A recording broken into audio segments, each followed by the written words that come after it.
Varicose వ్యాధితో బాధపడుతున్నారంట. తక్కువ ఖర్చుతో ట్రీట్మెంట్ కావాలి అనుకుంటే ఎవిస్ హాస్పిటల్ని సంప్రదించండి. నమస్తే రమగారు. నమస్తే జయ. రమగారు, ఏదైనా చాలా పాతకాలపుటి మంచి కథ చెప్పండి. మంచి కథ చెప్తాం. బులుసు వెంకటరమణయ్య గారు, ఈ ఆ. పేరు గుర్తుంది కదా, 16 రాత్రులు రాసిన వారు. Yes yes. ఆయన కొన్ని కథలు ఉన్నాయి. గజపతుల కథలని ఒక బుక్ ఉంది వారిది. బహుశా ఏ 40లోనో రాయబడి ఉంటాయి ఓకే. ఖచ్చితంగా. గజపతుల కథలు అంటే గజపతులు ఇంకా ముందు వాళ్ళు కదా.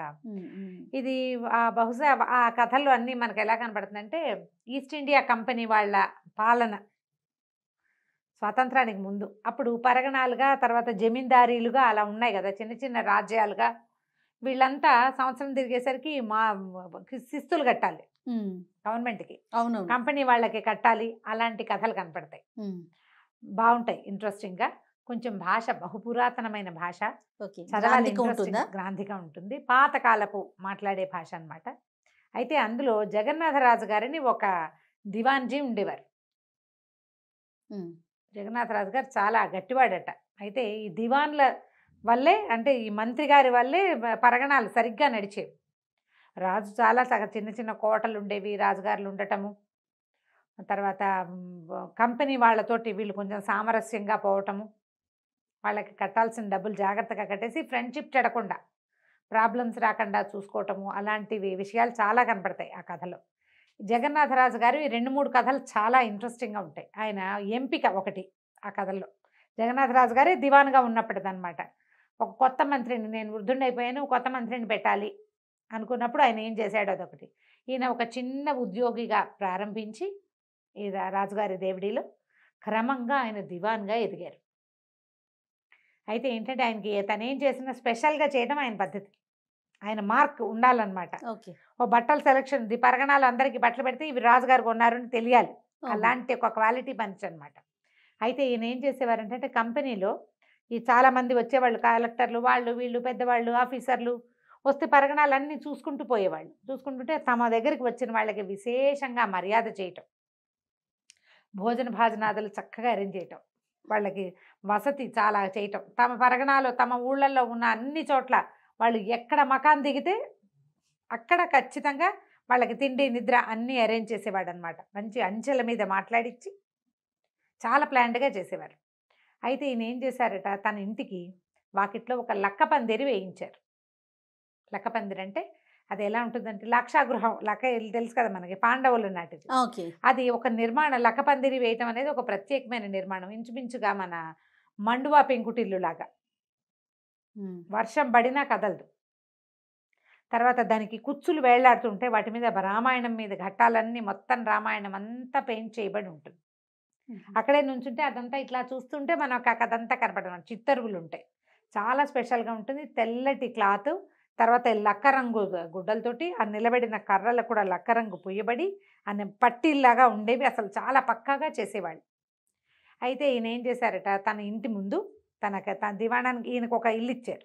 దివాణ వాళ్ళు మంత్రికి ఇచ్చే ఇల్లు ముందు పెద్ద లక్క పందిరి వేయించారు. రాజుగారికి ఏం అభ్యంతరం లేదు, ఎందుకంటే ఈయన స్పెషల్ కేటగిరీ మనిషి.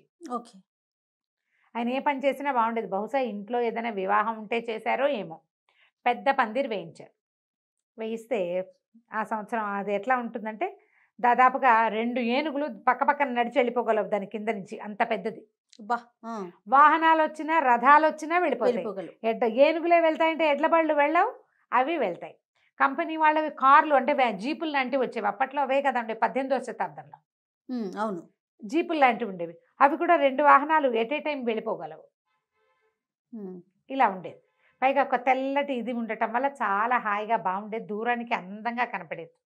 ఎంత బాగుండేదో అసలు. ఆయన రాసిన వర్ణన చదువుతుంటే కంటికి కట్టినట్టుంది. నేను అంత బాగా చెప్పగలిగానో లేదో, అంత బాగుంటుంది. అయితే ఏమైందట, సబ్ కలెక్టర్ ఒక ఆయన వచ్చాడు. ఆయన వచ్చేసరికల్లా ఆయనకు మర్యాద చేశారు, కూర్చోబెట్టారు. మర్యాద చేసేసరికల్లా ఆయన అన్నాడు, మీరేదో మంచి పందిరేయించారు అన్నాడు. అవునండి. ఈయనకి దూరం నుంచే కనపడింది. అదే కోట అనుకున్నాడు మొదట ఆ సబ్ కలెక్టర్. తర్వాత తెలిసింది కాదు, ఇది మంత్రి ఇల్లు. ఏంటి మంత్రికి బోడి గొప్ప అనిపించింది. ఏమన్నాడు, ఏమిటి పందిరి బాగా వేయించారు అన్నాడు. అంటే అవునండి, పందిరి చాలా రోజులైంది వేసి, చాలా హాయిగా ఉంటుంది. ఈ పందిరి వైభవమే వైభవం. ఎండాకాలం కదా, ప్రజలకు చాలా హాయిగా ఉంటుంది. ఎండ వెళ్ళేటప్పుడు దీని కింద సేద తీరుతారు జనం. వాన వచ్చినా ఇది కదలదు. వర్షానికి జనం అంతా దీని కిందకే చేరతారు. అబ్బో సంవత్సరం పైన ఇందులేండి వేసి. మరి వాహనాలు అన్నాడు. వాహనాలకు ఏమి ఇబ్బంది లేదండి.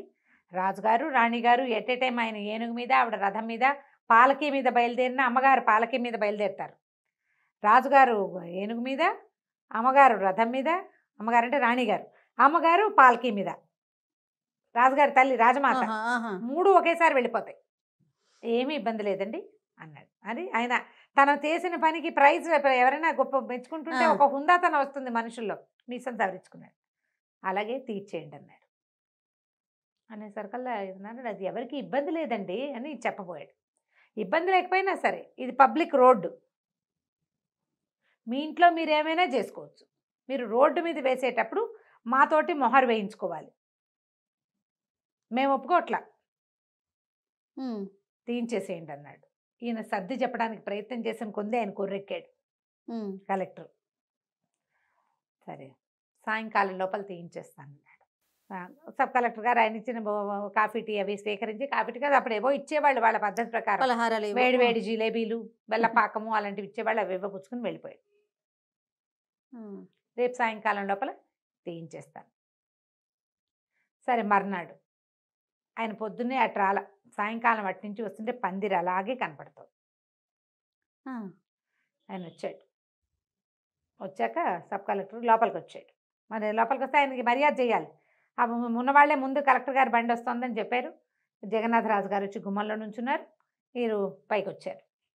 తీస్తానన్నారు కదా, అలాగే ఇది చదువుకోండి. ఒక పింక్ కలర్ కాగితాన్ని, గులాబీ రంగు కాగితాన్ని చేతిలో పెట్టారు. ఏంటంటే మీ లక్కపందిరితో మాకు ఎటువంటి ఇబ్బంది లేదు, మీరు తీయించక్కర్లేదు అని కలెక్టర్ గారి దగ్గర నుంచి ఆర్డర్. కాగితం. ఈయన సబ్ కలెక్టర్ కదా, ఈయన సబ్ కలెక్టర్ కదా, అలాగే అది కూడా మీకోసం ఏదో వచ్చింది చదువుకోండి అన్నాడు. బిళ్ళబంట్రొద్దు అయ్యా మీకోసం తంత వచ్చిందండి అని కాగితం పట్టుకొచ్చాడు. మీరు ఇక్కడి నుంచి తీసేసాం, మిమ్మల్ని సాయంత్రం లోపల వెళ్ళిపోండి మీరు ఇక్కడి నుంచి అని ఆయనకు కూడా ఆర్డర్ వచ్చింది. ఆ రోజుల్లో కూడా ఇదేనా రామగారు? చూడండి ఆయన చెప్పాడు సాయంత్రం లోపల తీయించేస్తానన్నాను కాదండి, తీర్చానని చెప్పాడు. ఓహో, తీయించటం అంటే ఇదా? పోయింది ఉద్యోగం. ఇక్కడి నుంచి ఇక మళ్ళీ ఈ పరగణాల్లో ఆయన ఉండడు. ఆయన అప్పుడే వచ్చాడు, నిన్న ఛార్జ్ తీసుకున్నాడు, ఇవాళ సాయంత్రం ఊస్టింగ్. ఇప్పుడు ఇవాళ రేపు కథల్లో ఇలా మనకు కనపడతాయా? అవి ఎక్కడి నుంచో వాళ్ళ తెలివి కాదు, ఇలాంటి కథలు చదివే. అంతే అంతే రమ్మగారు. సాయంకాలం లోపల అది తీయక్కర్లేదన్న కాగితం పుట్టించాడు, నిన్ను తీయించేసామన్న కాగితం కూడా తెప్పించేశాడు. కరెక్ట్ టైం ప్రకారం 1 గంటకి నీ పని అయిపోతుందని సినిమాలో చూస్తుంటాను. దానికి ఆద్యం ఇలాంటి కథలే జరిగిందట జయ. ఇది దివాన్లు మంత్రులు ఎంత గట్టిగా, ఎంత బలంగా, ఎంత తెలివిగా ఉండేవాళ్ళంటే వాళ్ళ మీద కదా భారతదేశం ఇంత అత్యద్భుతంగా నడిచింది.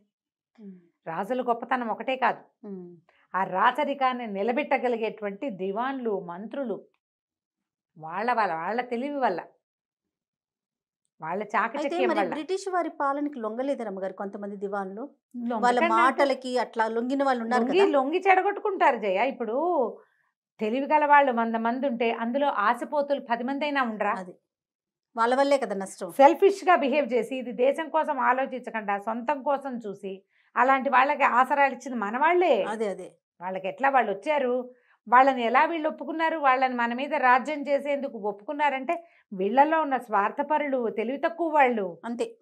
ఇలా బయట వాడికి ఆసరా ఇవ్వకూడదు అనుకుంటే మనం కొట్టుకుని 3వ వాడికి ఆసరా ఇస్తున్నామన్న ఆలోచన లేని వాళ్ళు స్వార్థపరులు. అంతే. ప్రతిసారి అలెగ్జాండర్ వచ్చాడంటే అలాగే వచ్చాడు, తర్వాత వీళ్ళు వచ్చారంటే మన మొఘల్స్ వచ్చారంటే అలాగే వచ్చారు.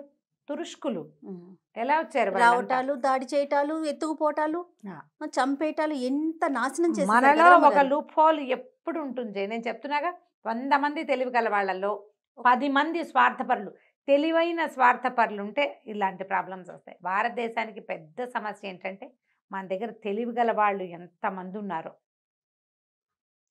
వాళ్ళల్లో కొంత పర్సంటేజ్ తెలివైన స్వార్థపరులు. అవునండి.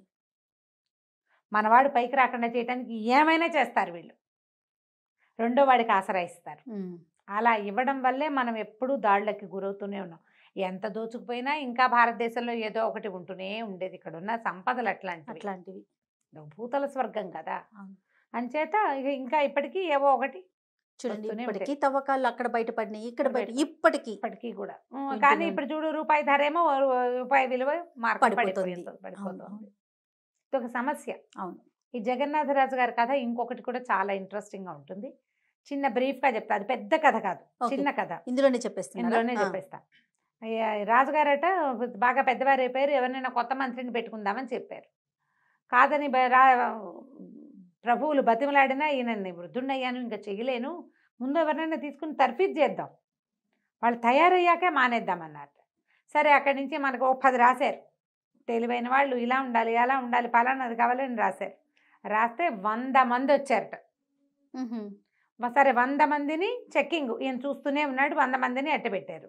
ఆ 100 మందిలో 40 మంది తేలేరు. అందరికీ భోజనాలు ఏర్పాటు చేశారు. లోపలే దేవుడి దగ్గరే చుట్టుపక్కల వీళ్ళలో ఏర్పాటు చేశారు భోజనాల శాలలో. తర్వాత ఒకరాటి సాయంకాలం వీళ్ళంతా ఆడుకుందాం అనుకున్నారట. ఆడుకుందామంటే అప్పటికే కాలేజీలు చదువులు బిఏలు 19వ శతాబ్దపు తొలి రోజులు బహుశా, లేదా 18 చివరి రోజులు అనుకో. అప్పటికి వీళ్ళంతా బిఏలు చదివిన వాళ్ళు కాలేజీలో హాకీ ఆడడము అవి తెలుసుకున్నారు. కావాల్సిన ఇంతంత పొడుగు కర్రలు అవి ఇచ్చారు. మామూలు ఊళ్ళలో జనాలకు అవన్నీ ఏం తెలుస్తాయి? ప్రత్యేక కాలేజీలు అంటే ఎక్కడో మద్రాసులోనో అక్కడ ఇక్కడ ఉండేవి. వీళ్ళంతా జనాలు చేరి ఆ కర్రలతో ఆడుతుంటే ఆశ్చర్యపోతున్నారు. జనం అంతా విచిత్రంగా చూస్తున్నారు. హాకీ ఆట అయిపోయింది, ఎవరి దారిని వాళ్ళు బయలుదేరారు. ఒక చిన్న కాలం ఉందట ప్లే గ్రౌండ్కి కోటకి మధ్యలో. అక్కడ ఒక ముసలి రైతు బండి దాటించబోయాడు. ఆ బండి కాస్త అందులో కూరుకుపోయింది. ఈ పోతున్న 40 మంది వాళ్ళ దారిని వాళ్ళు పోతున్నారు. ఎవ్వరూ ఇతన్ని పట్టించుకోవాలి. ఆ వెళ్ళే వాళ్ళల్లో ఒక కుర్రాడు మాత్రం వాడికి అంతకుముందే పడ్డాడు, కాలు గట్టిగానే దెబ్బ తగిలింది, కుంటుకుంటూ వస్తున్నాడు. చూసి ఏం తాత సహాయం చేయమన్నావా అంటే, బాబు మీలాంటి పెద్దవాళ్ళు ఏం సహాయం చేస్తారండి అంటే, పర్వాలేదులే నేను ఆ మాత్రం చేయగలను, నీళ్ళలోకి దిగుతా, బండిని ఎత్తి తోస్తా, నువ్వు ఎడ్లను నదిలించు అని చెప్పి ఆ తాతని ముసలి రైతుని నొగలో కూర్చోమన్నాడు బండి మీద. ఆయన వెళ్ళి పైన ఎక్కి కూర్చున్నాడు. అయితే ఇతను గట్టిగా సాయం పెట్టాడు. 2 బాగా ఊతం ఇచ్చేసరి కల్లా బండి ముందుకు కదిలేదు. నువ్వు ఎంత చక్కటి వాడిపోయి, ఈ రోజుల్లో ఎవరు లేరు పిల్లలు, చాలా మంచి పని చేసావు నాయన, మా వాళ్ళు ఎవరన్నా వచ్చే లోపలే నువ్వు నాకు సహాయం చేసావు అంటే ఏదైనా బహుమతి ఇస్తావా మరి నాకు అన్నాడు కుర్రాడు. అనేసరికల్లా ఆయనే ఉన్నాడు, నీకేమి ఇవ్వగలనయ్యా నేను అన్నాడు. అంటుంటే అతను నవ్విన నవ్వుకి ఈయన జగన్నాథరాజు గారేమో అనిపించింది ఆ కుర్రాడికి. ఆ తాతయ్య జగన్నాథరాజు గారు అనిపించింది. కానీ ముసలి రూపంలో ఎందుకుంటాడు, ఆయన అంత వృద్ధుడు కాదు, పైగా ఈ బండి ఎందుకు వేసుకొస్తాడు, ఊరుకున్నాడు. మర్నాడు ఫలితాలు ప్రకటిస్తామన్నారు. ఫలితాలు ప్రకటించినప్పుడు ఆయన ఏమన్నాడంటే, ఈ 40 మంది అన్ఫిట్టే, వీళ్ళలో ఇతరులకు సహాయం చేసే గుణం లేదు, వాళ్ళు 40 సాయం పడితే అరక్షణంలో ఆ బండి వెళ్ళిపోయేది. కానీ ఒకే ఒకడు వచ్చాడు, గాయపడినా కూడా తన వంతు సాయం తను ఇతరులకు చేయాలనుకున్నవాడే నిజమైన మంత్రిత్వానికి పనికొస్తాడు. మంత్రులు ఆడుకునేవాళ్ళు, పాడుకునేవాళ్ళు, చదువుకునేవాళ్ళు కాదు, సహాయం చేసేవాళ్ళు. వాడి మంత్రాంగంలోనే రాజ్యం నడవాలి, అతని సహాయం మీదే రాజ్యం నడుస్తుంది. అందుకని ఆ సాయం చేసిన కుర్రాన్ని మంత్రిగా నియమించారు. జగన్నాథరాజు గారే ఆ వృద్ధ రైతు. ఆయన కావాలనే బండి అక్కడ దింపించుకుని చూస్తున్నాడు, వీళ్ళలో ఎవరు వస్తారా అని. ఒకవేళ చాలా మంది వచ్చారనుకో, పరీక్ష ఇంకోటి మారేది, ఈ పరీక్షలోనే తేలిపోయారనమాట. అలాంటి కథలు కనపడతాయి, గజపతుల కథలు. ఇది మనకి ఎందులో ఉంది, ఒక పాత పుస్తకం దొరికింది నాకు, చాలా పాత, అసలు గట్టిగా ముట్టుకుంటే పేపర్లు చిరిగిపోయేలాగా ఉన్నాయి. ఎక్కడ దొరుకుతుందో చూద్దాము, నాకు ఎక్కడైనా కనపడితే చెప్తా. స్క్రిప్ట్లో వాటిల్లో లేదు. కొంచెం పురాతనమైన భాష చదవగలిగే ప్రాక్టీస్ ఉన్న వాళ్ళు ఈ పుస్తకం కోసం వెతకచ్చు, చదవచ్చు, బాగుంటుంది. తప్పకుండా గారు.